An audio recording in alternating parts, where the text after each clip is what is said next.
ప్రశ్నారావణ విషయంలో ఎంక్వైరీని 2 రకాలుగా చూడాలి. ఒకటి జరుగుతున్న ఎంక్వైరీ, 2 జరగాల్సిన ఎంక్వైరీ. ఇప్పుడు మనం వింటున్న దాని ప్రకారం ఎలాంటి ఎంక్వైరీ జరుగుతుంది?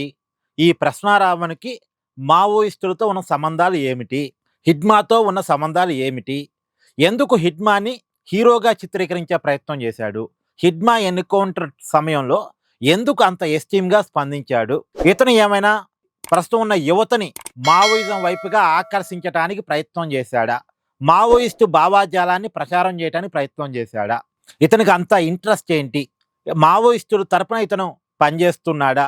ఇలాంటివి ఎంక్వైరీ జరుగుతున్నాయి. కానీ ఎంక్వైరీ జరగాల్సింది ఏమిటి అంటే, ఇప్పుడు నిజానికి మావోయిస్టులు కూడా అండి ఒక మతాన్ని టార్గెట్ చేయరు, ఒక కులాన్ని టార్గెట్ చేయరు, ప్రధానంగా ఒక మతంలోని ఆరాధ్య దైవాన్ని టార్గెట్ చేయరు. అంటే దేవుళ్ళను వాళ్ళు టార్గెట్ చేయరు. సరే, వాళ్ళ సిద్ధాంతం వాళ్ళది, వాళ్ళ సిద్ధాంతం తప్ప ఒప్ప అదొక డిఫరెంట్ చర్చ. వాళ్ళొక సిద్ధాంతంతో పోతున్నారు, దాన్ని సాధించడం కోసం సాయుధ పోరాటం ఎంచుకున్నారు. ఆ సాయుధ పోరాటం అనేది ఇప్పుడున్న కాలంలో కరెక్ట్ అయింది కాదు, దాన్ని ప్రభుత్వం నిషేధించింది, అది ఓకే. కానీ వాళ్ళకంటే ఎక్కువగా ఇక్కడ ప్రశ్నారావణ చేసింది ఏంటి? ఇక్కడ ప్రశ్నారావణ చేసింది ఏంటంటే 2 మతాల మధ్య గొడవ పెట్టడం కోసం క్రియేట్ చేశాడు. ఒకటి హిందువులు క్రిస్టియన్స్ మధ్య గొడవ పెట్టాలనేది. ఇప్పుడు దళిత క్రిస్టియన్ అనే పదాన్ని వీళ్ళు ఎందుకు క్రియేట్ చేశారు? దీని అర్థం ఏంటి?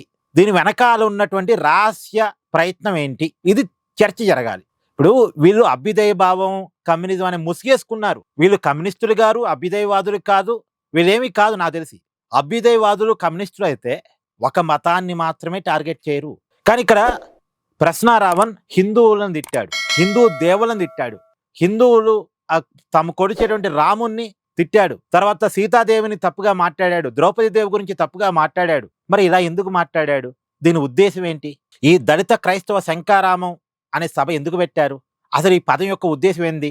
దళిత క్రైస్తవం అనే పదం వెనకాల ఇది ఎంక్వైరీ జరగాలి. అంటే వీళ్ళ రహస్య ఎజెండాని ఎంక్వైరీ చేయాలి. వీళ్ళకి ఉన్న ఫండింగ్ మీద ఎంక్వైరీ చేయాలి. ఈ జడా శ్రవణు, తర్వాత ఈ ప్రశ్నారావణు, ఈ ప్రకాష్ రాజు, వీళ్ళంతా కలిసి ఇంటర్లింకు. ఇప్పుడు ధర్మస్థలిలో ఒక హిందూ టెంపుల్ మీద కుట్ర జరిగింది, మీకు తెలుసు, గుర్తుందిగా అందరికీ. కొన్ని వందల మంది అమ్మాయిలని ఆగం చేసి అక్కడ, ఇక నేను చెప్పడం బాగోదు, మీ అందరికీ ధర్మస్థల టెంపుల్లో ఆ వివాదం గుర్తుందిగా. ఆ టెంపుల్ మీద కుట్ర చేసినటువంటి చిన్నయ్య అనేటువంటి వ్యక్తితో ప్రకాష్ రాజు ఫోన్ కాల్ మాట్లాడాడు అనేది ప్రకాష్ రాజు కూడా ఒప్పుకున్న మాట. సరే, దాన్ని ప్రకాష్ రాజు సమర్థించుకున్నాడు, కానీ ప్రకాష్ రాజు కూడా ఒప్పుకున్న మాట. కానీ అదే ప్రకాష్ రాజు ఈ ప్రశ్నారావణ్తో సంబంధాలు మెయింటైన్ చేస్తున్నాడు. ఇది మళ్ళీ ఈ విషయాన్ని కూడా ప్రకాష్ రాజు ఒప్పుకున్నాడు.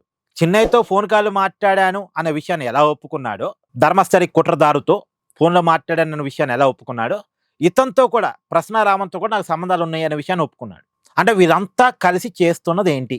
జడా శ్రవణు, ప్రశ్నారావణు, ప్రకాష్ రాజు, వీళ్ళకి తులసి చందు, వీళ్ళకి సపోర్ట్గా ప్రొఫెసర్ కె నాగేశ్వరు, వీళ్ళకి ఏ నొప్పి వచ్చినా బాధపడే వైఎస్ఆర్ కాంగ్రెస్ పార్టీ లేదా జగన్మోహన్ రెడ్డి. అసలు ఇదంతా ఏం నడుస్తుంది? వీళ్ళ ఎజెండా ఏంటి? వీళ్ళ ఎజెండా నాకు తెలిసి అయితే మావోయిజం కాదు.